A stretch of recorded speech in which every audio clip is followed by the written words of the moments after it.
What's up? What's up, everyone? Welcome back to another session of Coffee and Martial Arts. Salute, salute, salute. Cheers. Oh, coffee good this morning. Yes, sir. We already have comments here. Montasser Nguyen saying, big show. Thank you, sir. Thank you very much. I hope you're doing well. Big hello. We're going to wait another 10 minutes, and Michael Miller is going to be here. He's we're having some issues again with this platform. I don't know what the deal is. I don't know why he couldn't jump in. I'm sorry about that. Montasser Nguyen, salute to both of you, brothers. Thank you, sir. Mike, it's going to have to go to his studio, turn on the computer, and go in through the laptop. So having the same problem you did, Mr. Newer. So I guess this platform is not working as well as it used to. We're going to have to see what we're going to do about that. But thank you. So he should be here in 5 to 10 minutes. So please, guys, please be patient. But in the meantime, I got to say that we are going live. Yes, sir. Going live through our, let's see. Give me a second. Yes, here we are. We're going live through our Facebook page, Master Frank Soto Kinetic Dragon, okay? Just look for Master Frank Soto Kinetic Dragon, and you can log in. We're also going live on YouTube on the Kinetic Dragon channel. Go on YouTube, just type Kinetic Dragon, and you'll find the channel there. And please subscribe to the channel. Click on the bell so you get notifications if you like these videos. That really, really helps us a lot, okay? So thank you all. Mr. Meg, want me to call Damien to see if he's available? Yeah, this is becoming a regular thing now. No, he should be here in some minutes. He was already here, but I don't know what the problem was. I could see him, but he couldn't hear me. So he's going to have to go and use the laptop, okay? I'm sorry about that, but thank you, Mr. Mac. I hope we don't have the same problems with you. I guess we didn't, so, okay. Manis Abunuar says, hello from Florida. Hello, sir. Big salute to you. Thank you for being here. Montasser says, very bad. No, don't worry, man. This is the thing with live streaming. You know, I really appreciate you guys stayed and you do all this and you go home and you go to get the laptop or go to the neighbor. Okay, so I'm all grateful, and you know, I'm sorry for the inconvenience. Like I said, it's my responsibility. So we thought it was going to work. We did check. I don't know what happened today, but we'll figure it out. Don't worry. He'll be here in like 5 to 10 minutes. Mark Lawler says, looking forward to it. Thank you, sir. Thank you. Just give us like 8 minutes or so, 10 for the most, and he'll be here. Okay, so in the meantime, I also got to say that we are going live to the International Hall of Fame page, okay? International Hall of Fame of Argentina. So we go live in with a lot of people in South America get to see us. Also, a lot of people from Europe join in usually. And we're going to have a great interview today, just going through some technical problems. But don't worry, Mr. Miller was already here, so he should be here in 5 or 10 minutes or so, okay? So just bear with me, and it shouldn't be a problem, okay? Okay, so Revista Internacional Hall of Fame of Argentina, okay? That's the latest issue, April, number 10, April 2021. It's a magazine that still goes in printing, okay? So you still get it on paper, and it's nice if you can support it, okay? It's a good job that Master Juan Martin Alvarez from Argentina is doing with his team, with a lot of talented martial artists that are supporting this and getting, you know, the magazine published, okay? Also in digital format, of course. Okay, let's see. Montasser It's worth it, everyone. Thank you, sir. Thank you. And we had a great interview with you, sir. We had a great time. I really appreciate, all the comments and the advices you gave about nutrition and about training, and it was just amazing. Thank you so much. Joel Gutty, my instructor is one of those being considered for the Hall of Fame. Nice, cool, great, amazing. Congratulations. Kenpo Karate Lanzarote. Lanzarote says, saludos, Master Frank Soto. Encantado de ver su programa desde Lanzarote, Canarias, Isla, Spain. Nice. Saludos hasta España. Gracias. Fantastic, Noah, thank you very much. You're awesome. No, thank you, sir. You're the man. You were the awesome one. So thank you so much for supporting, for being here, and for getting all these guests from the. I also want to say thank you to the International Kenpo Brotherhood because, we have already interviewed Mr. Noor. Now it's Mr. Miller, and we're going to have. We already interviewed Mr. Dan Meck, but now he's going to have his own show. So thank you, everybody. You guys are great. Thank you. Salute to you. Oh, yes, coffee's really, really good this morning. So, Saeed Khan says, greeting, Maestro Soto. Another great interview ahead. Looking forward to it. Have my popcorn and milkshake on hand. Thank you, sir. We should start in some minutes, so don't worry. We're going to be going forward in a bit, okay? We're just waiting for Mr. Miller to log on. We already made him get out of the house to go to the studio, so I'm sorry about that. But don't worry, guys. We'll figure it out, okay? Okay, so let's see. Edward Bishop. Omitufo. Omitufo. Thank you. Thank you, Mr. Bishop. Thank you for being here. Salute to you all. So, I'm really looking forward to this interview with Mr. Miller. I think he has done so much for the Kenpo community.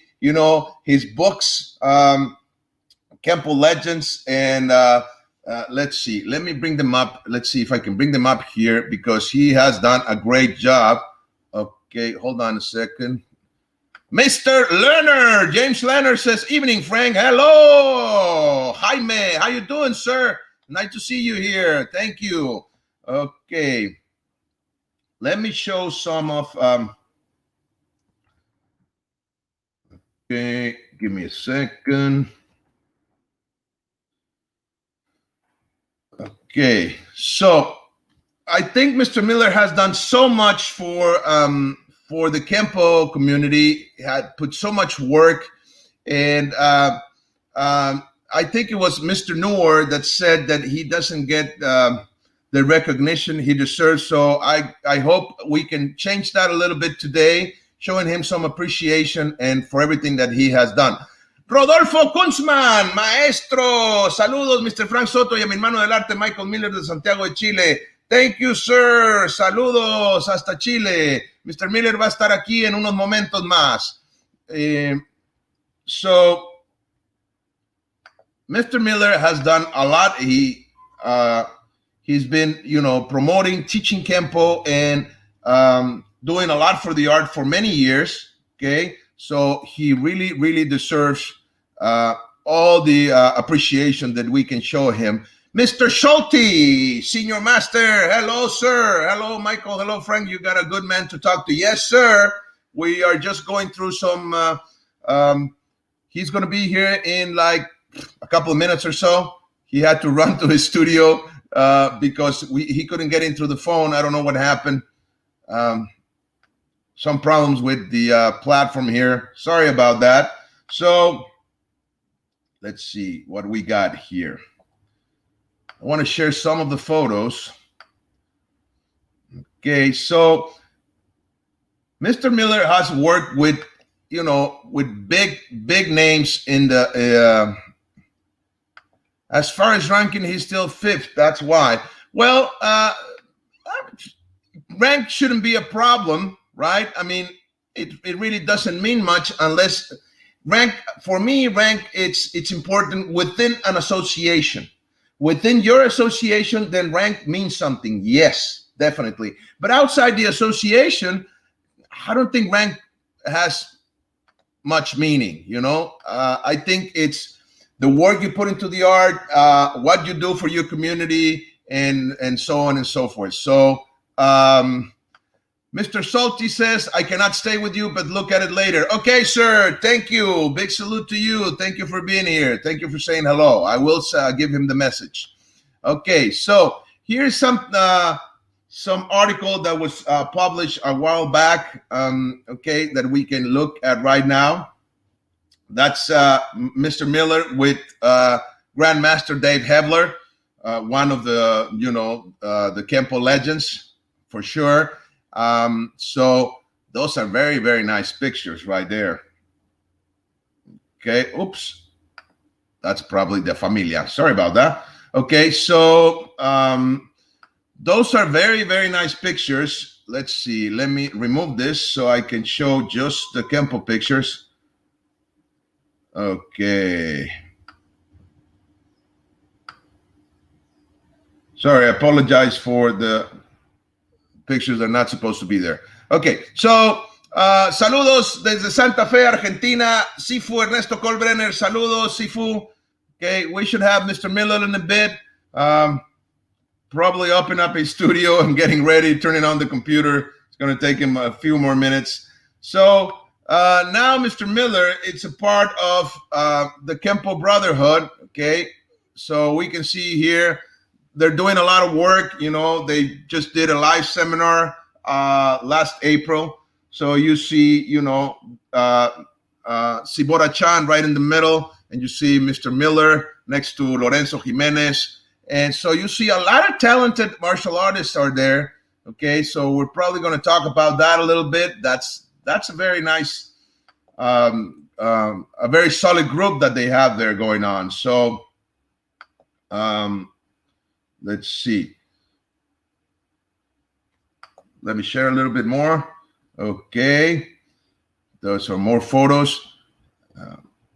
I don't think he wanted me to share some photos, but I guess we had to. Okay, let me remove this. There we go. Okay.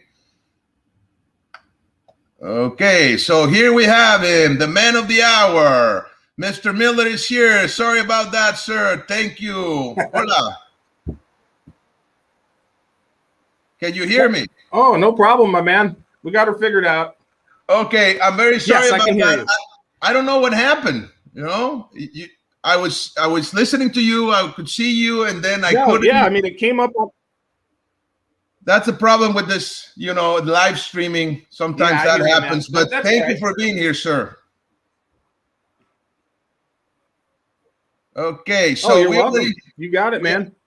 We already have people saying hello. Let me bring the comments. Montasser said, salute to both of you, brothers. Thank you.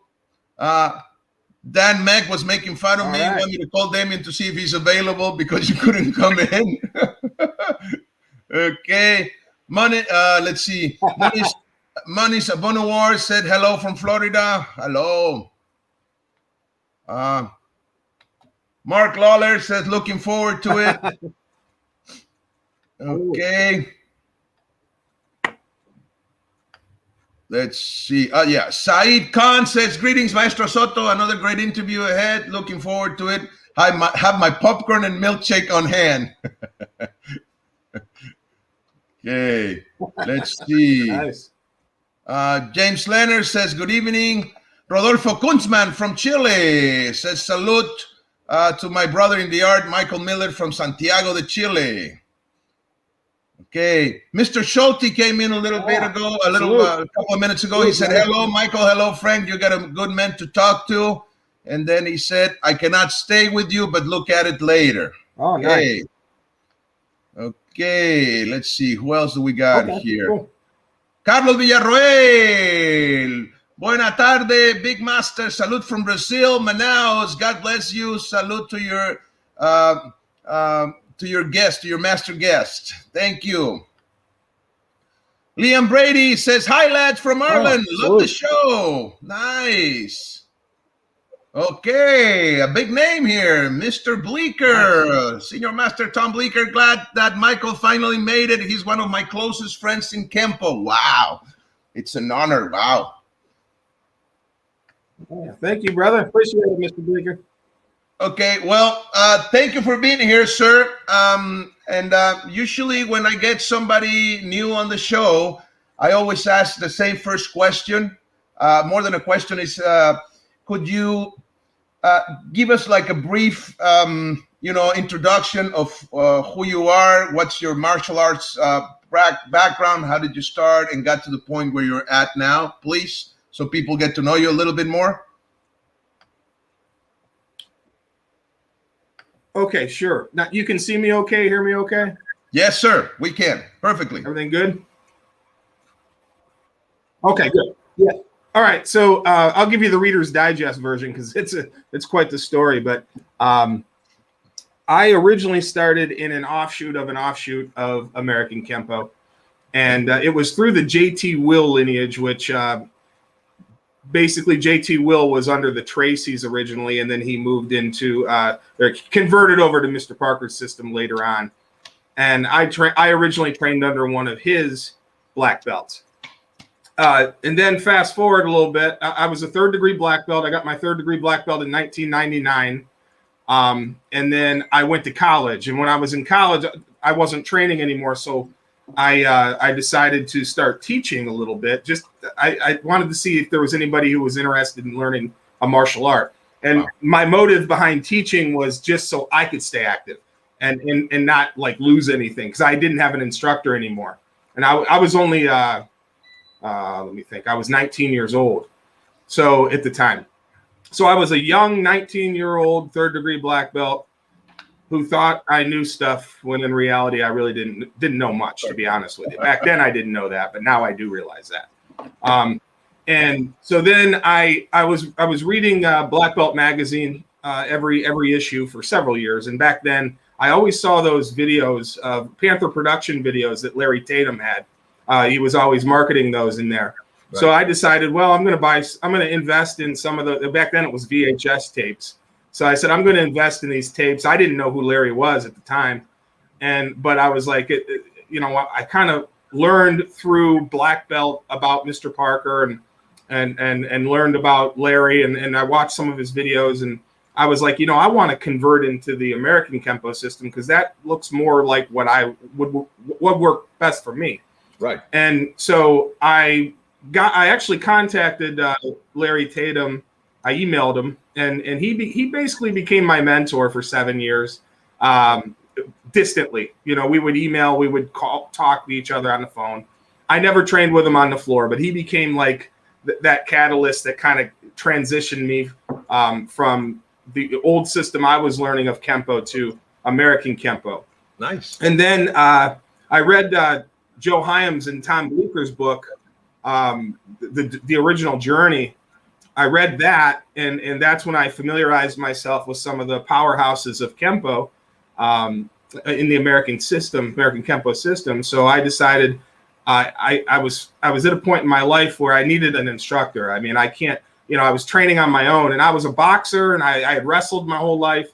And then on top of that, doing Kenpo, but I didn't have a Kenpo instructor I had a mentor, but I didn't have somebody watching me in person and correcting me and telling me what I need to do better, So to make a long story short, I ended up contacting a handful of the people from the Journey, telling them my story and that I'm looking for a personal instructor. And what had happened was the first person to contact me was Sean Kelly. And he literally called me. It was probably an hour or two after I sent the email, and he was the first one to contact me, and we had a great conversation.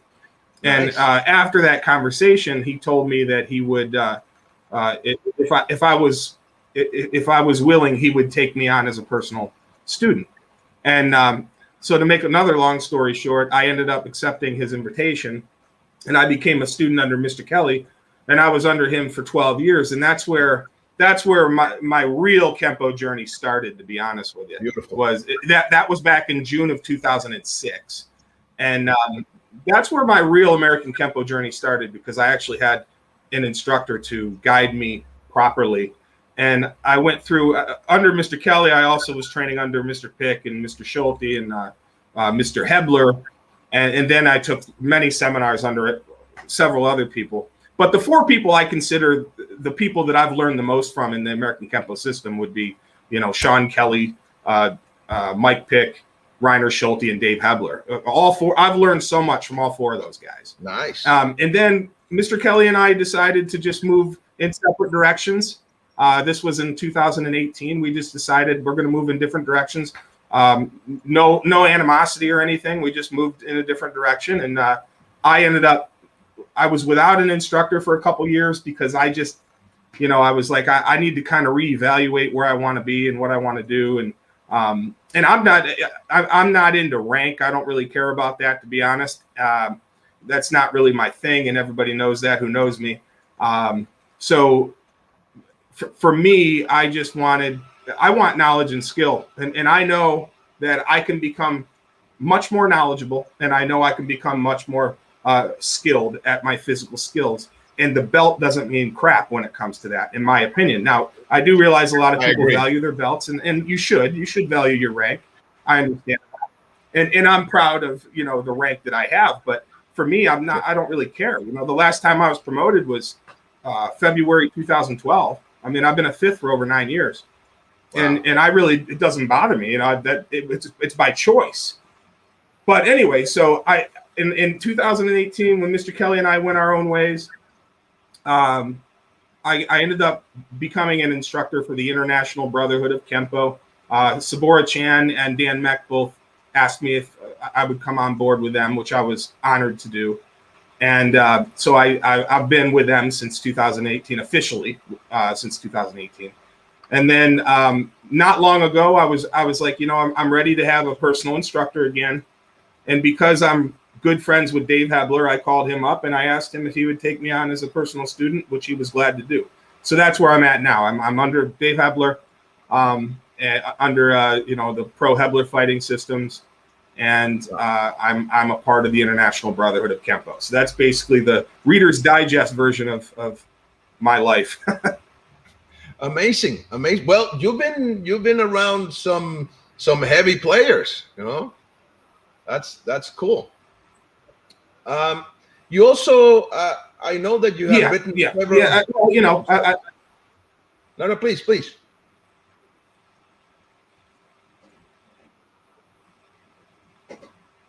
You want to elaborate on that?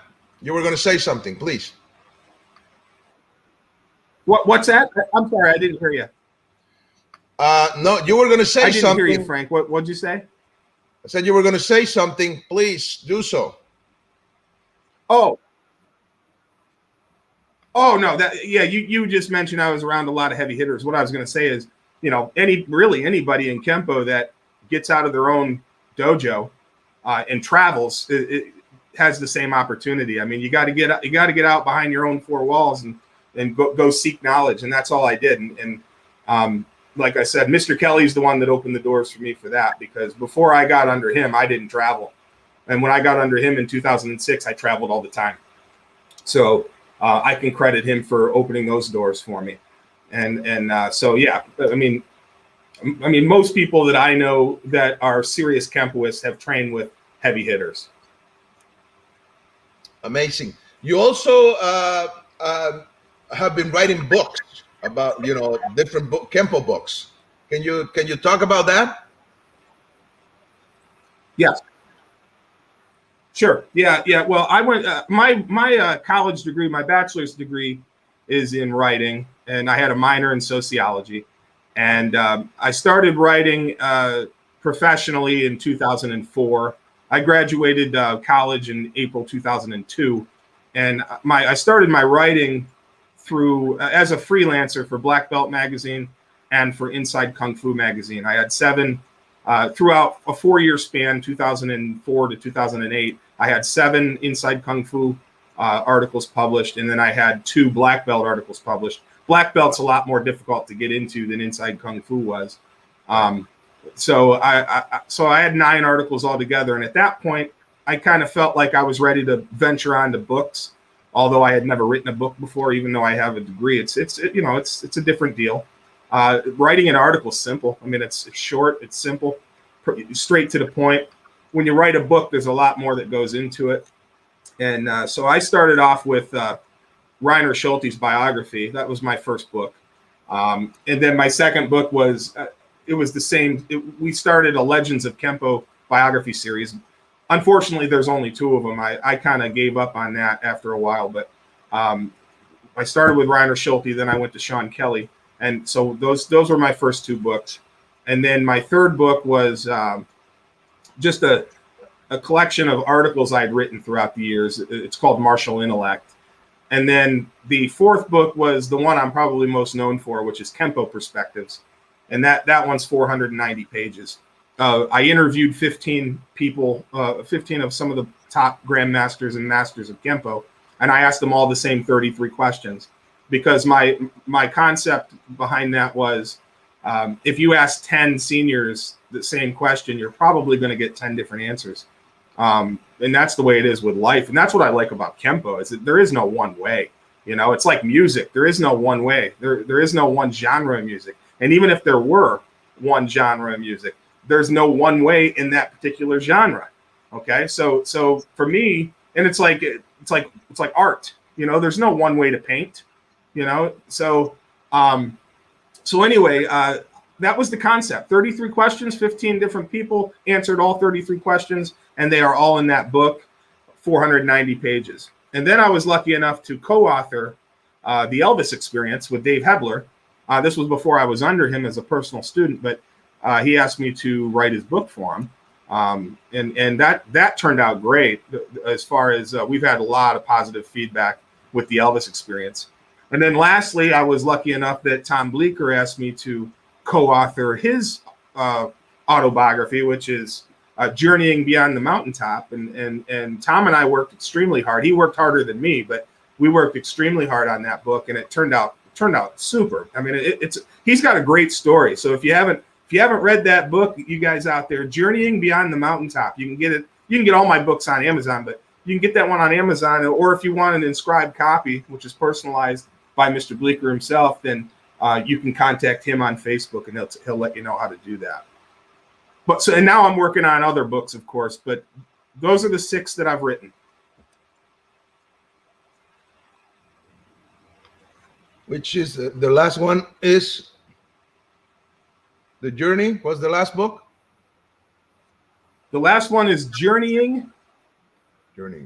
Yeah, Journeying Beyond the Mountaintop. It's Tom Bleecker's autobiography. It's about his life, and a lot of good stuff in there.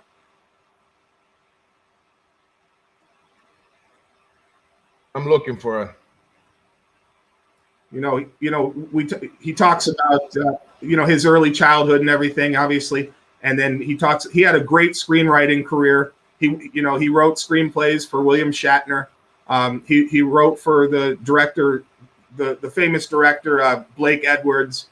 And of course he talks about his times with Bruce Lee. Yeah, there you go, perfect. That's it right there. Lots of in his times with Ed Parker, because Tom Bleecker's an old guard. He got his black belt in October 1965. I mean, the only black belts, to my knowledge, when he started was Chuck Sullivan and Dave Hebler, and Ed Parker, of course. Of course. Wow.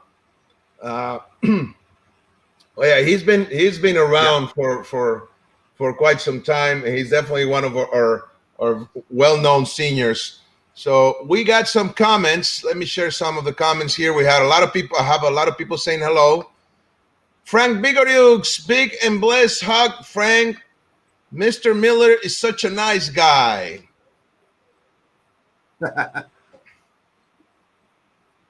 Oh, thank you, sir. Appreciate it. Salute.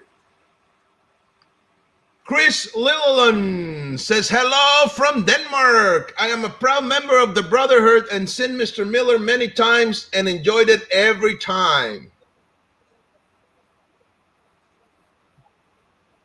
Awesome. Thank you, my friend. Appreciate it. Mayor Orman, interesting journey, great individual, infinity concepts. Oh, thank you. Tania Rojas, hello from Cuba. Nice, hello. Oh, nice. Billy Bilal Malik, hello, respect to you both. Michael is a great guy. Hello, sir. Hey, Billy. Good to hear from you, Billy. Alfred Magnan says, Michael, my brother, full salute. Salute, brother. Hope you're doing well, Alfred.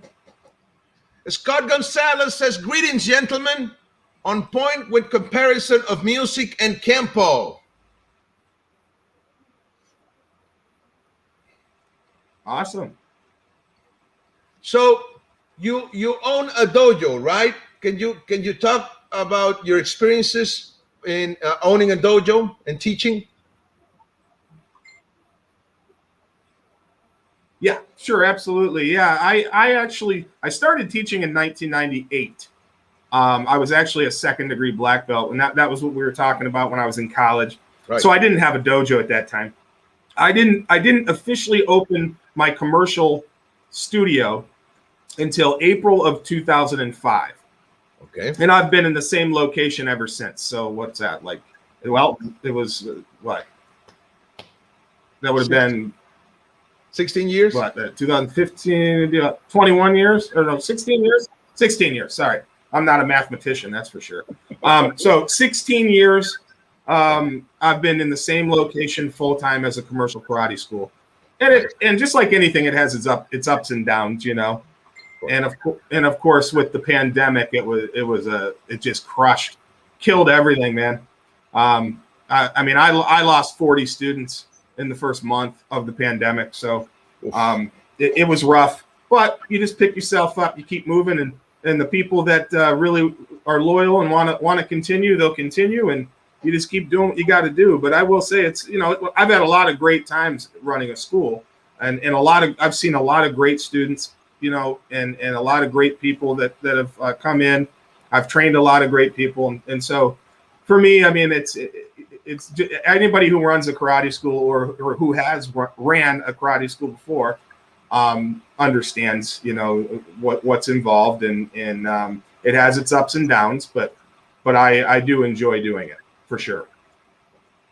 Nice. Muniz Abunawar says, great accomplishment, well done. I have been in great camps at Mr. Kelly since 1994.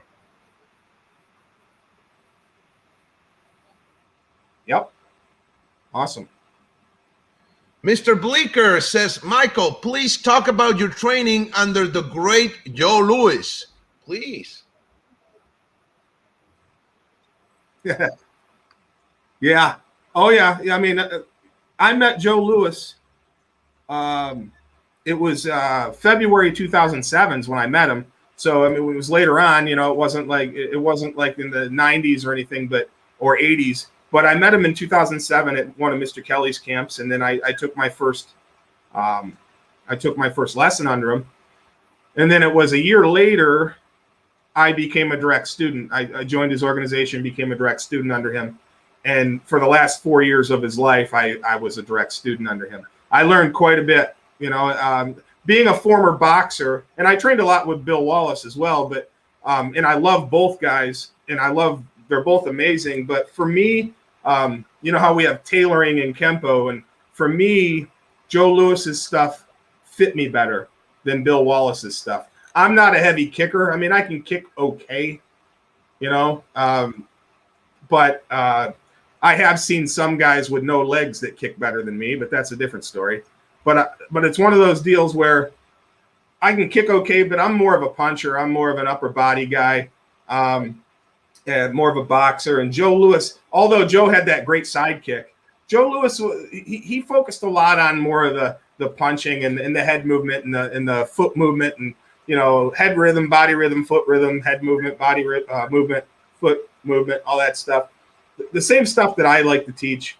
and as a former boxer, to me, Joe's stuff was perfect for me. Although I did learn a lot from Wallace, and oddly enough, I actually trained more with Wallace than I did Joe Louis, even though I did train quite a bit with Joe Louis. And I always logged everything. You know, when I was a part of the Chinese Karate Federation, we had log books, and we would log every seminar. This is what, you know, here's the hours that we spent. Here's the day, the dates. Here's the instructors. Here's what we went over during the seminar, and then you would have the instructor sign it. Well, I have all that stuff documented, all the time that I spent with all these different people. So that way, it's kind of nice to have that visual. But yeah, I love Joe Louis. I loved him to death. It's too bad he passed on, but I did learn a lot from him.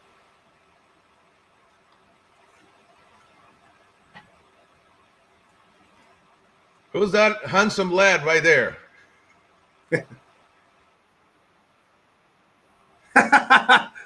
Oh gosh, yeah, that's an oldie.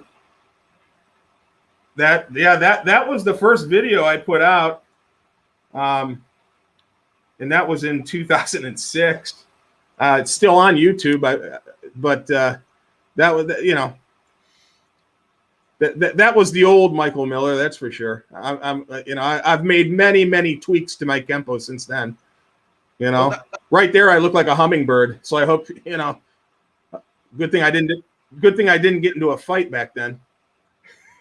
That looks good. You know, I remember when you put out that video, because there were not many of us posting videos on YouTube. I mean, there were some. It was just picking up back then, if I remember well. So you were one of the guys putting yourself on video and putting it out there, and I thought that was a very good job. You know, if I may say. Well, thank you. I appreciate it. Yeah, I mean, I got a lot of positive feedback for that video, but you know, back then, to be honest with you, I was more into speed. You know, I was more into, hey, let's see how fast I can do this technique. And then when I became a lot more educated in Kenpo, I realized that you know, I need to have compact speed. I need to be able to use my mass to go through a target, not to it. Don't tickle the target. You know, you want to destroy the target.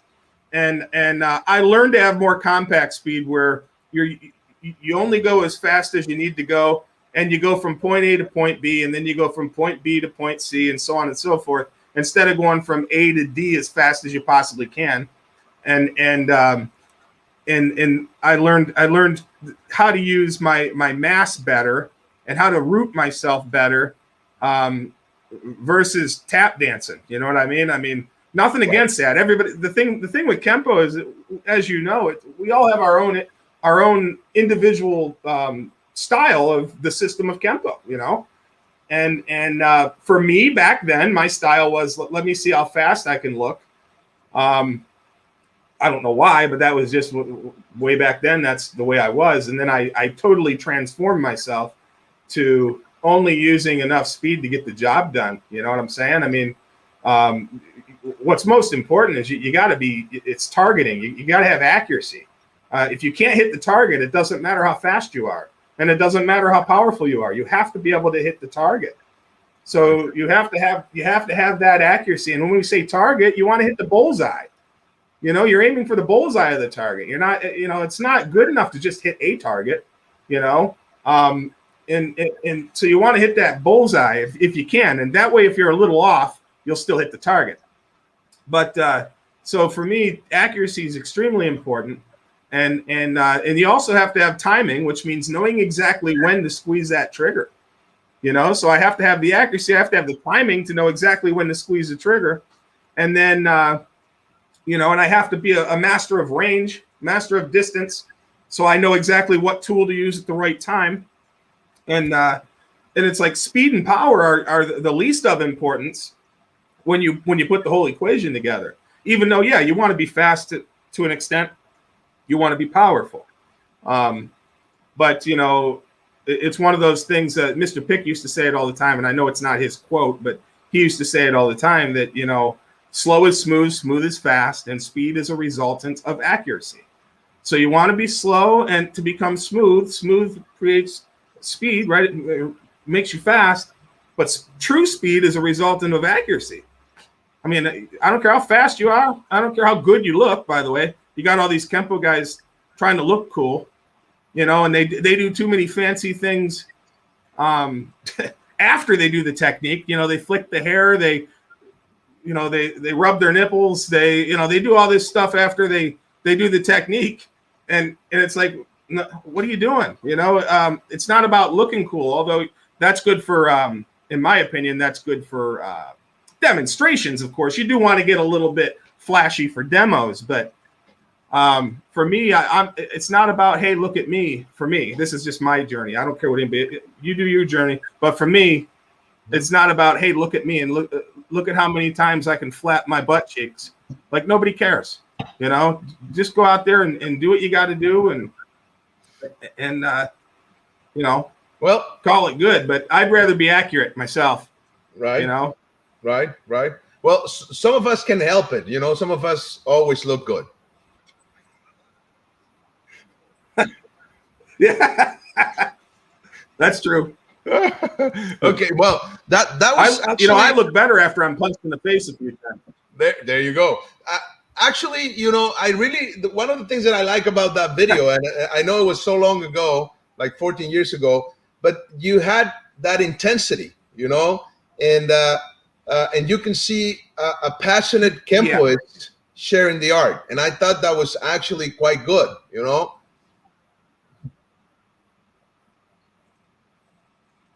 No, thank you. I appreciate that. Yeah, absolutely. I mean, I definitely loved, and I still do, obviously, love the art, or I wouldn't be doing it. But back then, I had a lot of passion. That was when I was really, that was right when I got with Mr. Kelly. I mean, I got with him probably a month before I did that video. So it was kind of at the beginning stages of me transforming myself into a better Kenpoist. Nice. All around better Kenpoist, I would say. Nice. I don't think I sucked, but when I look at myself, when I compare who I am today to who I was then, it's a huge difference in my opinion. Nice. Don Meck says, "Look at Michael go." Yeah, baby, you got it, my man. Billy says, "Beautiful video." Oh, thank you. Let's see. So, what's your now that you're talking about the art, and then you have gotten a little bit more into Kenpo, what is your main focus on Kenpo, and especially when you're bringing up students? What is it that you focus on when you teach the art?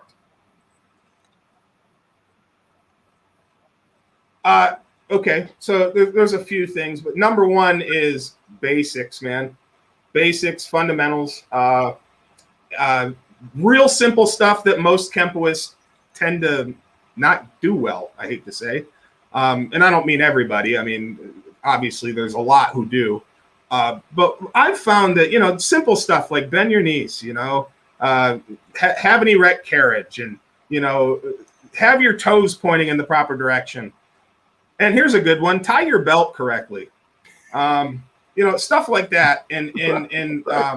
Right. But the other thing is flat out body mechanics, because as a boxer, body mechanics are everything. Learn how to move your body properly. And you're supposed to learn that in long form one, where you go the first time you go from a neutral to a forward. Right. And in boxing, we do that same stuff. We just lift our heel up. We lift the heel up instead of having a flat heel when we throw our rear hand punch. But so for me, it's basics and body mechanics, and then the technical side of techniques. Like, I'm more of a technique person versus forms and stuff. I'm not a big forms guy.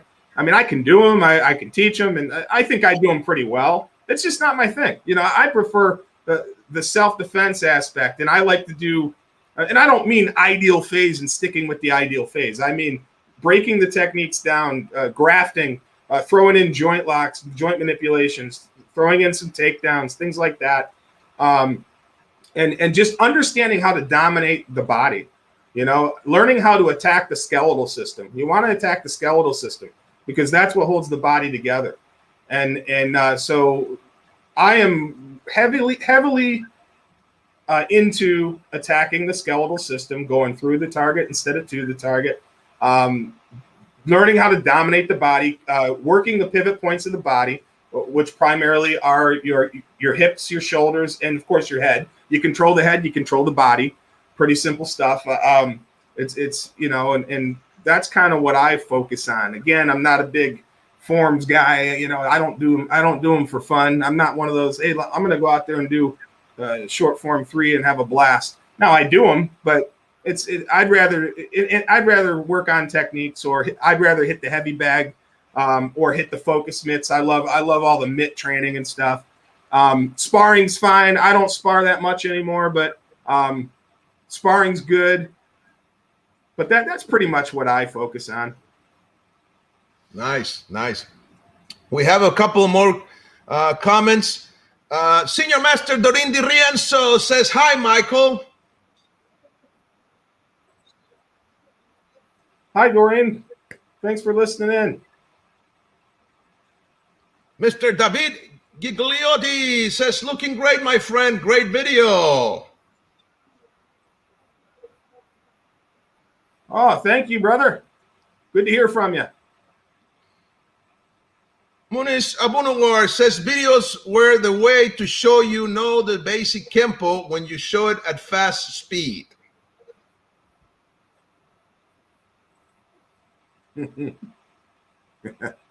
Yeah.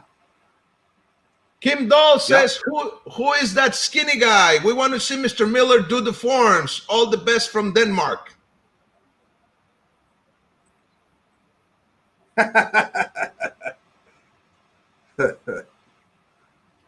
Ken Keaton says, "Hi, Michael from Ireland." Yeah, if I can. Sorry. Oh, go. Hi. How you doing? I was gonna say, if I can mention real quick, what Kim Dahl was saying. Again, I'm not a heavy forms guy, and I know a lot of people love the forms, and I know they're important. Don't get me wrong. I'm not discounting them, but in the Brotherhood, if you're a part of if you're an International Brotherhood member, we have a members only page on Facebook where we all do all these videos where we'll video drills, we'll video techniques, we'll video forms, things like that. Well, there was one time on there where I taught Form 4 from the ground up. It wasn't just me. I think there's about 6 of us that did it, but I taught Form 4 from the ground up. So if you're a member of the Brotherhood, you want to see me do a form, it's on there. It's Form 4. Of course, I didn't go through it, full throttle or anything. I just pieced my way through it. But so it's not that I don't do them. It's just it's not my passion. I don't want to, like, if I was going to do a tournament, I fight. I'm going to fight. I'm going to do the sparring. I'm going to do the freestyle. I'm going to jump in a ring and I want to fight. I don't want to go out there and do a form and win a trophy that way. That's just not for me. I want to fight, but I have nothing against that, and it's like you got, my good friend Angelo Collado, right? It's like, what am I going to do? Am I going to go up and do Form 6 next to that cat? I mean, come on. He's going to blow me out of the water, but I like the spar. If I'm gonna compete, I would do the fighting, and that would be it for me. But Okay. Billy says, "Great stuff about the skeletal system. I love the way Mr. Miller talks about that. How important do you think the ground stuff is?" Good question.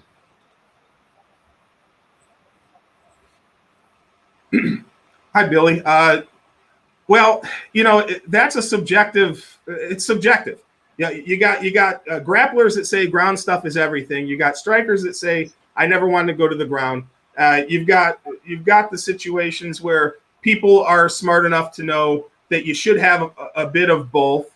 But the reality is, it depends on what you're talking about. Now, if you're going to fight MMA, you're going to be an MMA fighter, you have to be skilled at both. You really do. I mean, everybody has, the striker has that chance of getting that good punch in. The jiu-jitsu guy has that chance of getting that leg lock in. But you need both, in my opinion, if you're going to be a fighter. And as far as self-defense, I am of the opinion that you should be aware and understand the different ground positions that you could be put in. So you should learn, okay, what's a front mount? What's a rear mount? What's a side mount? Okay, what's a open guard? What's a full guard? What's a half guard? You should know a couple different ways to sweep the mount. You should know basic choke defenses. If someone tries to put you in a rear naked choke or a guillotine, you should know that stuff. You should know basic submissions that are taught. We have some of that stuff in Kenpo, but some of the ones that are taught in, like a triangle choke and stuff, you should learn that stuff just for your own knowledge. Not to say if some guy walks up to me and grabs me by my throat and is trying to choke me, I'm not going to try to jump up in the air and put him in a triangle choke. That's not what we're talking about. We're talking about just have that for your general knowledge. But I'm of the opinion in a self-defense situation, you want to destroy them. I don't want to roll around and grope the guy for a minute while I'm in the street. I don't want to do that. I want to avoid the ground. But the whole point is, what if it's unavoidable? What if you go down? Now you got to know what the hell you're doing, and you got to be able to get up. So for me, I prefer to stay on my feet in a self-defense situation, destroy the attacker, and they're the ones that are supposed to be on the ground, and you should be standing and then walking home. I mean, that's the reality. But so everything is situational, everything's environmental. And me personally, I've been in several. I can't even tell you how many altercations I've been in because I was a bouncer for several years. And I will tell you this: I took them to the ground several ways, and I tried to avoid the ground. And if I got them to the ground politely, I would control them and put them to either their side or their stomach. You don't want them on their back. If they're on their back, they can spit on you. They can still punch and kick, maybe not very effectively, but they can still do that. And they can breathe. They can breathe a lot easier. When you put them on their side and you pin them down and stuff, they can't spit on you. It's harder for them to breathe. They can't see you that well, so that has a psychological factor.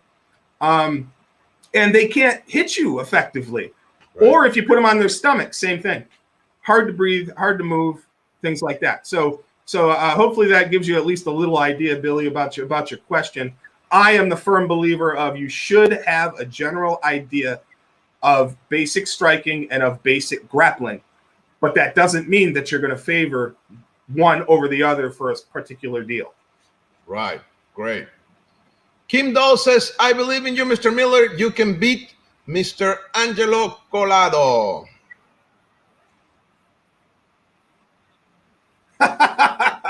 Yeah. Hello. Maybe if he tied his arms to his feet, that might help. James Center says, hi, Michael. Don't believe I ever had the pleasure of working on the match with you, but I look forward to at some stage in the future. Enjoying the interview. Oh, thank you, sir. I appreciate it. I hope so. Billy says, thank you, sir. Oh, you're welcome, buddy. Anytime. So I got to ask, you've done, you have a boxing background. You've trained with some of the best fighters in the martial arts industry, like, like Bill Wallace, the Superfoot, and Joe Louis. And you're also, you've been doing Kenpo for many, many years. So what do you think of, does boxing and kickboxing blend well with Kenpo? How do you put those together? Oh, absolutely. And one of the things that I teach, because before this pandemic, I was teaching 3 to 4 seminars a year, probably. Nothing special, but I was teaching at a couple Brotherhood events every year, and I was teaching at other places. And one of the seminars that I like to teach is the correlation between boxing and Kenpo. Preferably boxing, but kickboxing as well, because I learned a lot of cut kicks from Joe Louis, and to me, cut kicks work very well, and it kind of works into Kenpo, because some of our kicks in Kenpo are technically can be considered cut kicks, and so if you look at a lot of our techniques, I mean, there is some boxing in Kenpo. It's just you don't really isolate it. It's like, you learn head movement, like slipping side to side, and you look at techniques like shield and mace and shield and sword. Well, those techniques you're slipping, you just don't really think about it, because you're moving your head from here to over here, or from here to over here, but you're also stepping as you do it. And so I teach these sometimes, not every seminar, but I have a bunch of different topics I like to cover. One of them is boxing in relationship to Kenpo. And I usually use shield and mace as my starting point. And I teach them how a boxer would do shield and mace. You don't have to do that step, and you don't have to joust forward and do all that stuff.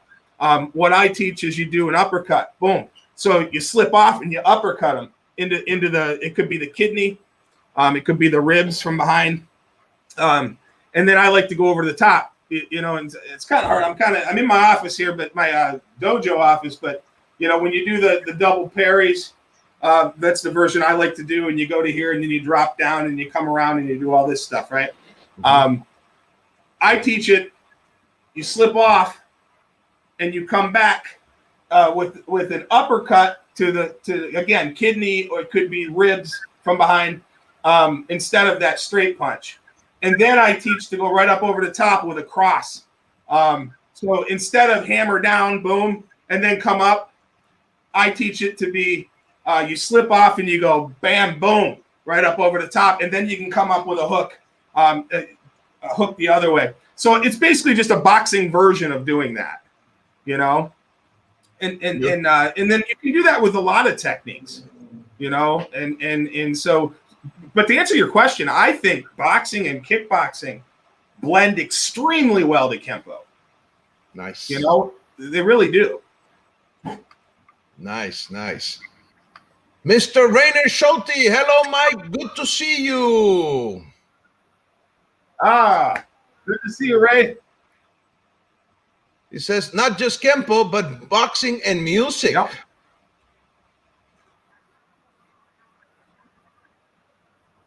Yes. Yeah. Yep. That's absolutely true. I've been a musician most of my life, and that's why I like to correlate. Kenpo with music as well, because I have a good understanding of them, and it's a good analogy, It all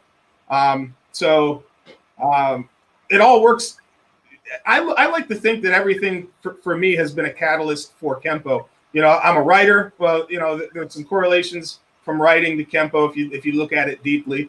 Of course, Mr. Parker always talked about learning the alphabet of motion, and learning how to print before you learn how to write in cursive, and learning you got to learn A through Z before you can learn how to write. And then we learn how to write, you're going to learn 1 letter and 2 letter and 3 letter words before you learn longer words, and then you learn how to write words, then you learn how to write a sentence, and then you learn how to write a paragraph, and then you learn how to write an essay, and so on and so forth. So we got my writing, my music, and then of course boxing, kickboxing, wrestling, all that stuff that I did throughout my years, and it all just kind of blends together, in my opinion. Nice. Angelo Collado, hola, from Califa. There he is. I'm coming after you, Angelo. Form 6, baby. Michael De Haas, hello from CT. I agree. Kenpo has been a great base to learn boxing and weapon arts. Yes, absolutely. Yep. Amen. Angelo says, heck yes. Well, what I meant was Angelo's going to do Form 6, and I'm going to do short Form 1. Nice. Mr. Michael looking like Trejo. Wow, that's a nice compliment. Oh, yeah. Wow. Thanks, brother. Not quite, but I'll take it. Nice. Marcel DeJong. Bum, I missed it. We'll watch it later, though. All right, brother. Well, I agree with you with the boxing and the kickboxing and Kenpo. I think I can see the connections that you're talking about. I do like that version of Shield and Mace, where you step in and you use a little more of your body movement, and actually, if you see the tapes that Mr. Parker put out just before he passed away, Sophisticated Basics, you see one of his guys doing all that boxing movement. You think Kenpo was going in that direction a little bit? Mm. Well, it's hard to say. I mean, I never met Mr. Trejo, but I know that's the kind of the direction he took, and it's the direction I kind of take. Although I never trained with Mr. Trejo, so I don't know, to be honest with you, because I never met Mr. Parker. I didn't start training Kenpo until basically right before Mr. Parker died. It was 1990, so. So I couldn't tell you what direction he was going in, but it depends on who you ask, though, because some people will say he was going into the boxing direction. Other people will say he was going to venture into the grappling stuff, like the jiu-jitsu stuff, and then other people say that he was going into weapons, like going to make it a complete weapon system. So I don't know, to be honest with you. Right. But right. I just like the boxing element myself. Rainer says, but you got to do short one on the left side.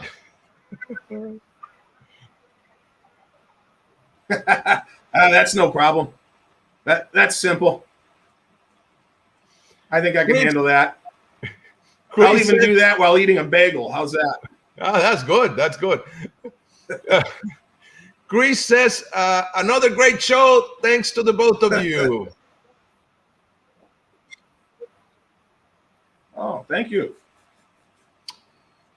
Mr. Bleeker says, I would like to add that Michael is one of the esteemed honorees in the Journey Book 3. Nice. Yeah. Thank you, my friend. Beautiful. Yeah. So that, and I talk about a lot of the stuff we've been talking about. I talk about in that book, as far as like the relationships of music to Kenpo and my boxing background and all that stuff. So yeah. So thank you for that shout out, my friend. Nice. So I gotta say, Master Bleeker, if you would like to be on the show, I would really, really be honored to be able to interview you, sir. Taking advantage that you're here right now, commenting. So you might get a message from me soon, sir, if that's okay. Yeah, that would be great. No, that would be amazing. Angelo says, yeah, baby. Yeah, it'd be great.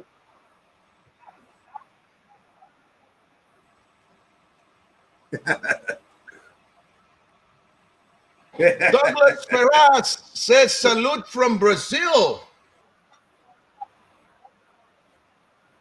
Ah, salute. Okay, so I took an extra, some extra minutes because of the technical issues that we had to start up the show. I'm going to say I'm sorry about that again. I don't know what happened. That was weird because you were. Oh, that's okay. And I could see you. I don't know. Probably sometimes these platforms are going through changes in their software and stuff like that, and so I'm sorry about that. But before we wrap it up, that's no problem.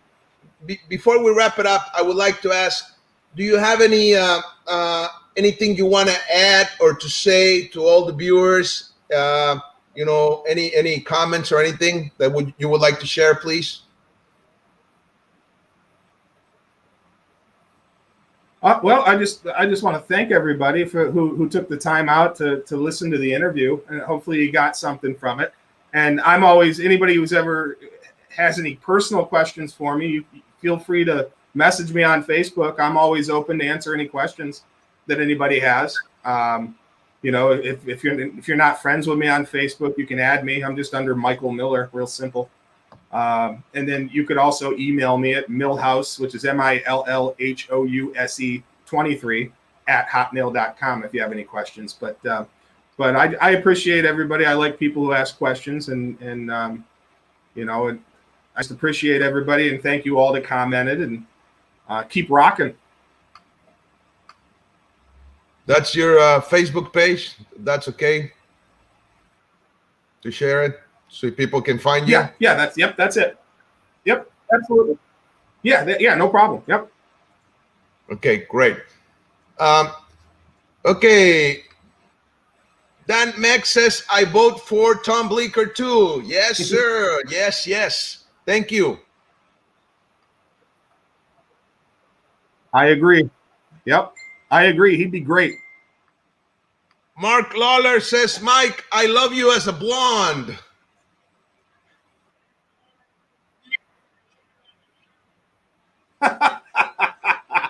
Yeah, baby. Yeah. So did all the 16-year-old girls, so I had to get rid of that crap. Well, I got to say, sir, thank you so much for taking the time of being here. I really appreciate all that you're sharing with us. I appreciate the time and accepting the invitation. And thank you so much for what you have done for the community. I believe that the books and the articles and, of course, the teaching, having a studio for so many years, that really makes a difference. Some people might think that, they don't make a difference, or, an individual won't make a difference. I believe it's actually the opposite. I believe each one of us can make a difference, and you are a good example of that. So thank you, sir. Oh, thank you. I appreciate it, my friend. Yeah, and it was great talking with you, man. Well, finally, we got to see each other face to face. I mean, it was this way, but it was good. Yeah. So let's see. Yeah. Monis Abunawar says, great show as always. It's all about sharing. Thank you, sir. Yes, sir. You got it, my man. David says, that would be a great show with Mr. Bleeker on. Yes, sir. I agree. Absolutely. Kim Dole says, thanks both for a good interview. Stay safe and calm. You too, sir. Thank you, brother. Well, thank you so much for this. Again, I'm sorry of getting you out of your house and back into your studio in the hustle. It was no problem. No problem. Yep. But thank you again. It was no problem. You're only. Yeah. Oh, I was just saying, I'm literally 8 minutes. My studio is 8 minutes away from my house, so it wasn't a big deal. Well, again, thank you so much, sir. I hope this is not the last time. This is the first of many times that we get to talk, because I think this was very interesting, and you have a lot to share to the community, and it will be nice, to have more of your work, out there. for people to see and to enjoy. Well, thank you. I appreciate it, man. It's been fun, and yeah, I agree. I hope we have more interactions in the future. Thank you, sir. Thank you very much, and thank everybody that watched this today. You got it. Take care, brother. I hope you have an amazing time. This was an amazing interview. You guys take care, and see you back here next week with more amazing guests, and more things here for martial arts and Kenpo and everything. Take care, and bye-bye.